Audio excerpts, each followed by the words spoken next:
If you looked at my bank account years ago, you wouldn't have seen a disaster. You would have seen a blur, money in, money out, a handful of good deals, and a calendar that felt like a cliff at the end of every month. I thought frugality was a personality, coupons, denial, apologizing to myself for wanting anything nice. Then I learned a different definition. Frugality is the art of getting what you value by spending less of what matters. Less money, yes, but also less time, less stress, less decision fatigue, fewer emergencies. The day I adopted that definition, my life stopped being a streak of penance and turned into a game. The results surprised me. I didn't become a minimalist monk. I became rich by accident. Rich in cash, in runway, in options, because the habits were designed to work when I was tired, not just when I was inspired. The first habit that changed everything was separating price from cost. Price is what you pay once. Cost is what a thing eats forever. Maintenance, replacements, attention, stress, and the way it forces your week to behave. I stopped asking, is this cheap, and started asking, what is the total cost of owning this for 5 years? Cheap plastic tools that wandered off my counter were expensive because they made me buy them twice. A used, serviceable machine that kept starting on cold mornings was cheap because it freed me from bills, repairs, and the quiet dread of, will it work today? I began tracking the devices and tools that deserved a buy once, cry once approach, and the ones where good enough truly was. Knives, pans, shoes, outerwear, a backpack, a mattress, a good coat in a neutral color, these earned a larger upfront spend because they reduced my lifetime cost of discomfort, illness, or constant replacement. Trend items, seasonal gadgets, and anything designed more for performance on a social feed than performance in a kitchen, those I learned to borrow, rent, or skip entirely. The second habit was to build rails for my money so frugality happened before my mood voted. Income stopped landing in the same account that handled groceries and impulse. It landed in a quiet staging account with no card attached and left on dates I couldn't forget to do 4 jobs. One lane paid the roof, utilities, insurance, transport, childcare, minimum debt payments, and it also dripped into tiny buckets for predictable irregulars, tires, co-pays, birthdays, school events, annual fees, December. Another lane fed what I called the sleep fund, cash for real emergencies living at a bank I didn't otherwise use. A third lane bought ownership on payday, automatically in broad, low-cost funds. And a weekly card refilled every Friday to cover groceries and ordinary life, so drift lasted no more than 6 days. If you want to get accidentally rich, automate the boring parts. Late fees disappear. Overdrafts become folklore. You free the exact mental bandwidth you need to make better choices at the store. Frugal cooking saved me more money than any discount app because it killed improvisation. I stopped trying to be a chef every night and built a freezer pantry like a little insurance policy. Pre-cooked grains, frozen vegetables, portioned proteins, broth, aromatics, and a couple of sauces that turn scraps into dinner. I kept 2 default 10-minute meals I could make while half asleep: eggs on toast with fruit, pasta with jar sauce, frozen vegetables, and a hard cheese. Weeknight me stopped panic buying relief at surge pricing because a meal I actually liked was minutes away. The trick wasn't asceticism, it was replacing decision fatigue with choreography. Weekend batch cooks became a Sunday ritual. Roast 2 trays of vegetables, cook a pot of rice or beans, make a soup base, chop 1 allium, prep a jar of vinaigrette. The fridge became a kit, not a museum. My food costs rose, my health rose, and my patience for stores selling me solutions evaporated. Another habit that paid me quietly was the quarterly rebuy test. I took every recurring charge, subscriptions, memberships, software, storage, and asked one question out loud: would I buy this again today at this price? If the answer wasn't a clean yes, I canceled or paused. The money I freed didn't wander, it flowed into named sinking funds: travel trains, tires and service, gifts, December tickets, deductible, replacement phone. Frugality isn't just cutting, it's redirecting. The difference between a stingy life and a frugal one is that frugal people say yes on purpose later because they pre-fund the fun instead of financing it. The second habit was to build rails for my money, so frugality happened before my mood voted. Income stopped landing in the same account that handled groceries and impulse. It landed in a quiet staging account with no card attached and left on dates I couldn't forget to do 4 jobs. One lane paid the roof, utilities, insurance, transport, childcare, minimum debt payments, and it also dripped into tiny buckets for predictable irregulars: tires, copays, birthdays, school events, annual fees, December. Another lane fed what I called the sleep fund, cash for real emergencies living at a bank I didn't otherwise use. A third lane bought ownership on payday, automatically in broad, low-cost funds. And a weekly card refilled every Friday to cover groceries and ordinary life, so drift lasted no more than 6 days. If you want to get accidentally rich, automate the boring parts. Late fees disappear. Overdrafts become folklore. You free the exact mental bandwidth you need to make better choices at the store. Frugal cooking saved me more money than any discount app because it killed improvisation. I stopped trying to be a chef every night and built a freezer pantry like a little insurance policy. Pre-cooked grains, frozen vegetables, portioned proteins, broth, aromatics, and a couple of sauces that turned scraps into dinner. I kept 2 default 10-minute meals I could make while half asleep: eggs on toast with fruit, pasta with jar sauce, frozen vegetables, and a hard cheese. Weeknight me stopped panic buying relief at surge pricing because a meal I actually liked was minutes away. The trick wasn't asceticism, it was replacing decision fatigue with choreography. Weekend batch cooks became a Sunday ritual. Roast 2 trays of vegetables, cook a pot of rice or beans, make a soup base, chop 1 allium, prep a jar of vinaigrette. The fridge became a kit, not a museum. My food costs dropped, my health rose, and my patience for stores selling me solutions evaporated. Another habit that paid me quietly was the quarterly rebuy test. I took every recurring charge, subscriptions, memberships, software, storage, and asked one question out loud: would I buy this again today at this price? If the answer wasn't a clean yes, I canceled or paused. The money I freed didn't wander. It flowed into named sinking funds: travel trains, tires and service, gifts, December tickets, deductible, replacement phone. Frugality isn't just cutting, it's redirecting. The difference between a stingy life and a frugal one is that frugal people say yes on purpose later because they pre-fund the fun instead of financing it. Maintenance became an investment instead of a chore. Filters, oil, caulk, a soft cloth on the shower after use, tightening a loose hinge, rotating tires, descaling the kettle, clearing a drain trap, backing up files, none of this trends. All of it compounds. I stopped treating maintenance like an interruption and started treating it like a dividend check I earned with a rag and 10 minutes. A $6 tube of silicone sealed a draft that had been quietly burning $20 of heat every month. A $10 nano cloth restored my windows, so I stopped fantasizing about hiring a service. Tire pressure checks, oil changes on schedule, and a trunk kit, jumper cables, tape, a second blade, gloves, flashlight, water turned car emergencies into errands. My home and tools started feeling like partners instead of pets. Emergency is expensive, errand is cheap. I learned to love uniforms. Not a cartoon closet of identical shirts, though that's one valid version, but a small rotation of clothes that survive the laundry, fit my actual life, mix and match effortlessly, and don't ask me for attention. A winter base layer that actually breathes, a hardworking pair of jeans, 2 pairs of shoes that do 95% of my days, a rain shell that doesn't pretend, a coat that outlasts weather, a dark sweater that resists lint, and socks that don't require a quarterly search party. The uniform killed 2 hidden costs: the tax on my mornings and the tax of aspirational shopping.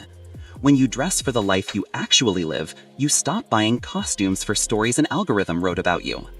The library became my favorite store. Every city hides an index of free that no influencer can monetize. Ebooks, audiobooks, foreign language courses, digital magazines, museum passes, tool libraries, seed libraries, quiet rooms with fast internet, even thermal cameras for home energy audits. I started treating the library like a subscription I already paid for. I borrowed before I bought. I printed at the library when my printer sulked. I booked a room instead of renting a co-working desk. The library wasn't just frugal, it changed my identity from consumer to citizen, a person whose neighborhood offers enough for a good life without a weekly box showing up at the door. Proximity was frugality's secret weapon. The closer I lived to the life I actually used, work, friends, groceries, a park I walk, a train I ride, the less my week turned into gasoline and surge pricing. A short commute cooks dinners. A short commute lets you go to sleep earlier. A short commute makes it likelier you'll say yes to a gig that starts at 7 a.m. because you aren't already tired. When geography helped, everything helped. Health, time, food, patience, and yes, money. If moving wasn't on the table, I redrew routes. I batched errands, designated one car day, ran a legible loop, placed a cooler bag and a spare charger in the trunk, and stopped buying individual emergency trips that looked small on a statement and felt huge at month's end. I stopped renting status. Looking expensive has an interest rate. The moment I quit trying to impress strangers in driveways and waiting rooms, my fixed costs dropped without feeling like a punishment. My car became a tool that starts in winter. My home became a workshop that produces food and calm rather than a museum for visitors I didn't host. My phone became a camera and a map, not a jewelry case. I didn't feel less successful. I felt untouchable because my savings rate leapt without my nervous system protesting. A quiet byproduct of frugality is self-respect. When you stop outsourcing your identity to a lender, you get your future back. Frugality made attention the main budget. Tired brains buy relief at surge pricing and sell assets in storms. So I started charging my phone outside the bedroom, so sleep, free performance enhancer, actually happened. I moved shopping apps 2 screens deep and put my savings or broker app on page 1 as a queue. I kept a tiny friction kit with me, water, snack, charger, bandage, so convenience stores stopped renting my wallet. I taped a small rule to the door, never leave without the bottle. By itself, the rule seemed trivial. In practice, it eliminated dozens of $3 purchases that also bought me a craving for more snacks. Frugality isn't mostly coupons, it's the removal of triggers that sell you the same solution to the same problem forever. I learned to love secondhand and to be picky inside it. The mistake most people make in thrift shops is treating low prices as an excuse to drop their standards. My rule was simple. If it wouldn't be a good deal at full price, it isn't a good deal at half. I bought quality in materials and construction, cast iron, solid wood, glass, cotton, wool, things that age with me. I learned a few repairs, patching jeans, resewing a button, depilling knits, rubbing out water rings, waxing leather. Suddenly, used meant already proven. I stopped being the final QA department for new junk. My house began to look like an inheritance rather than an unboxing. The quiet flex of frugality is not buying cheaply. It's buying things that make your grandchildren nod. I built a small skill stack that compounds into savings I can predict. Knives sharpened at home stopped me from replacing them. A basic understanding of electrics and plumbing, enough to change an outlet, swap a P-cap, replace a fill valve, caulk cleanly, turned weekend catastrophes into a trip to the hardware store and an hour of music.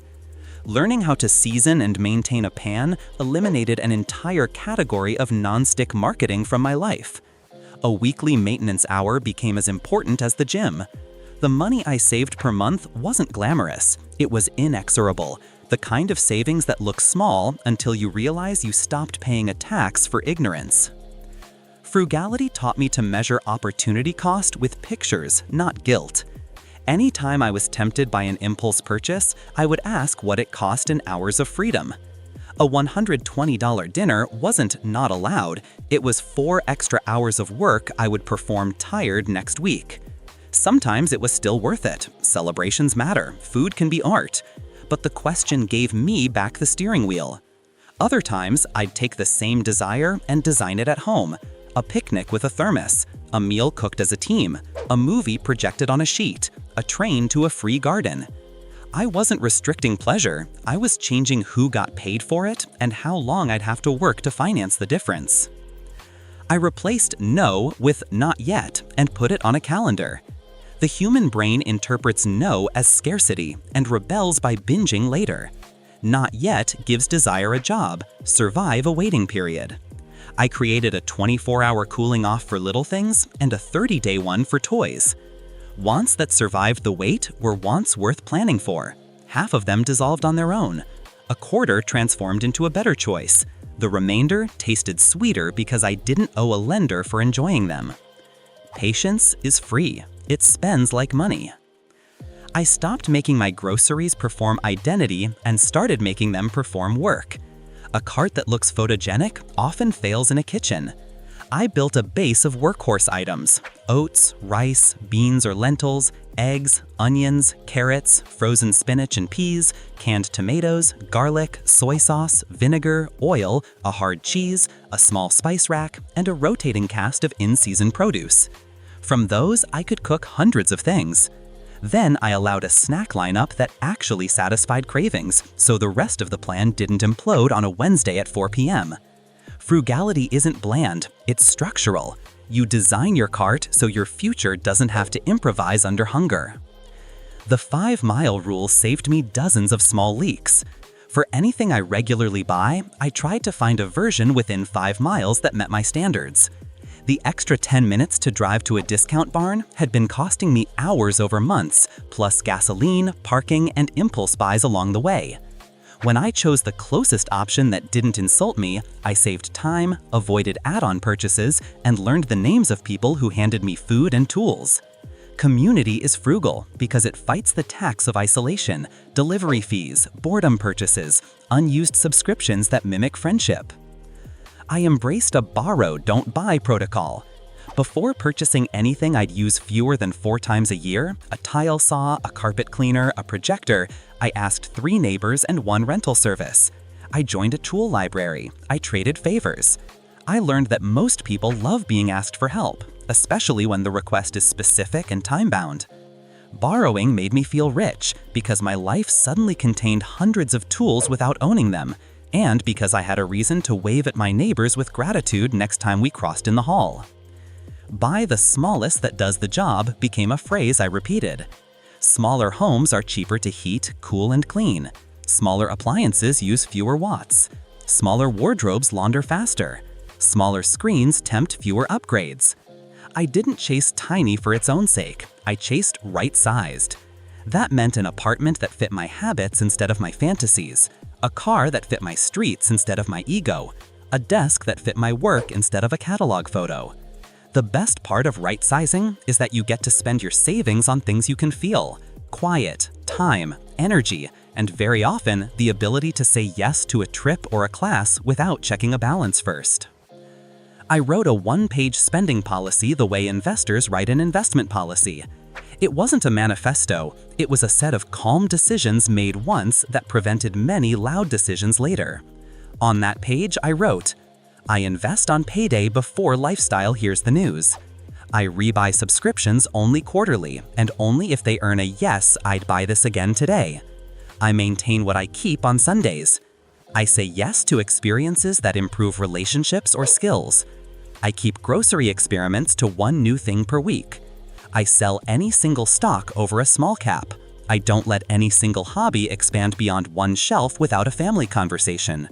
When prices rise or headlines shout, I obey the page. Writing this down doesn't make you rigid, it makes you sane. Speaking of sanity, the most frugal decision I made was to fix my weekends. 5 days of structure were crashing into 2 days of improvisation. Brunch, zigzag errands, a mall lap. We deserve it, a hungry grocery run. My spending called that freedom. My calendar called it a tax. I replaced freestyle with 2 rituals, 1 cheap adventure and 1 cheap maintenance block. The adventure could be a picnic with a thermos, a free museum day, a new trail, a library visit with a list, or a movie projected on a sheet. Maintenance was a 1-hour batch cook and a 15-minute money reset. Monday started lighter. Friday's weekly card reset stopped being a confessional. Over time, this rhythm became protective. When your weekends carry the plan, the rest of your life doesn't have to swim upstream. I changed how I earned. Frugality taught me that the income line is a lever as real as the expenses line. I stopped selling hours and started selling outcomes. I kept a receipts note, dollars saved by a process I improved, errors prevented by a checklist I wrote, revenue created by a demo I shipped, days shaved by a redesign I led. Every 9 to 12 months, I brought those receipts to a room with authority and asked for the title, rate, or flexibility that matched the math. Where the room couldn't count, I took the receipts to a room that could. Each raise bypassed lifestyle inflation because my rails captured it for 90 days before habits found out. Wealth is easier when you earn more and your routine doesn't notice. I treated generosity as a line item, not a performance. A small percentage or fixed amount left automatically to causes I cared about and to a spontaneous help fund. Giving felt better and cost less because it never fought groceries. Frugality without generosity curdles into fear. Generosity without frugality burns into regret. The two together feel like a life that respects both your limits and your community. Partnership and family got logistics instead of telepathy. We set an ask-first threshold, so small purchases didn't require a meeting and large ones did. We kept small, no-questions allowances so adults had toys and dignity. We ran a 10-minute weekly check-in. What happened last week, what matters this week, any irregulars coming, and one small joy we will fund on purpose. Fights turned into calendars. Calendars are frugal because they terminate arguments, which are very expensive in time and bad decisions. My phone became a project. I turned off push notifications that weren't from humans I love or deadlines I owe. I moved buy buttons behind an extra tap. I unsubscribed from marketing emails and replaced them with 3 newsletters that taught me to be better at money and work. I set a 24-hour delay on online orders by default. The cart became a waiting room rather than a launch pad. My total number of purchases dropped without a single no. The boring work of friction saved me more than cleverness ever did. When I traveled, I ran a tiny travel system that made the trip cheaper because it made the trip calmer. I packed light, carry-on only, paired outfits, a folding tote for groceries, a water bottle, a tiny picnic kit. I planned one paid meal in a place I truly wanted to experience and made the rest picnics with market food. I learned transit like a local and picked lodging close to what I actually wanted to see, so my days weren't an obstacle course of taxis. Travel stopped being an excuse to abandon frugality and became proof that frugality is how you enjoy a place without counting hours you owe later. I gave my future self a voice with a ritual that sounds sentimental but isn't. When I wanted to spend on a non-essential, I wrote a short note to future me, why I wanted it, how I would use it, and what I would give up for it. If I couldn't write a paragraph that made sense, I waited. If I could, I taped the note inside a cabinet as a test. A month later, reading that note revealed whether I should buy, substitute, borrow, or delete the desire. Most decisions got easier. Some wants strengthened. The few that survived made me happier because they were funded by intention, not impulse. Finally, I learned to never miss twice. There would be weeks I overspent on my weekly card, months I raided the sleep fund for a real emergency, days I skipped maintenance, and hours I fell for an ad. Frugality that depends on perfection is brittle and breaks the first time life raises its voice. The rule that made richness inevitable was not purity, it was repair. If I missed a transfer, I resumed on payday. If I overshot a category, I trimmed next week. If I misbought, I returned or resold. If the market screamed, I obeyed my investing policy and went for a walk. Never miss twice protected decades. It made my habits durable under stress. You may be waiting for the moral of the story, but frugality isn't a sermon, it's a map. If you want the fast way to start, here's a ceremony you can finish tonight. Rename one account Staging, Rails, and route your next paycheck there. Create 4 automatic transfers, savings and investing on payday, bills and minimums in the first week, sinking funds a day after payday with names that make you grin, a weekly refill every Friday for groceries in everyday life. Move your recurring bills toward the first week so drift can't spawn late fees. Charge your phone outside the bedroom. Choose 2 default dinners and put the ingredients in your house. Cancel one subscription that fails the rebuy test and route the savings to tires and service. Put a spare charger where you actually need it. Borrow one tool you were about to buy. Spend 15 minutes fixing something tiny and feel the dividend arrive in your chest.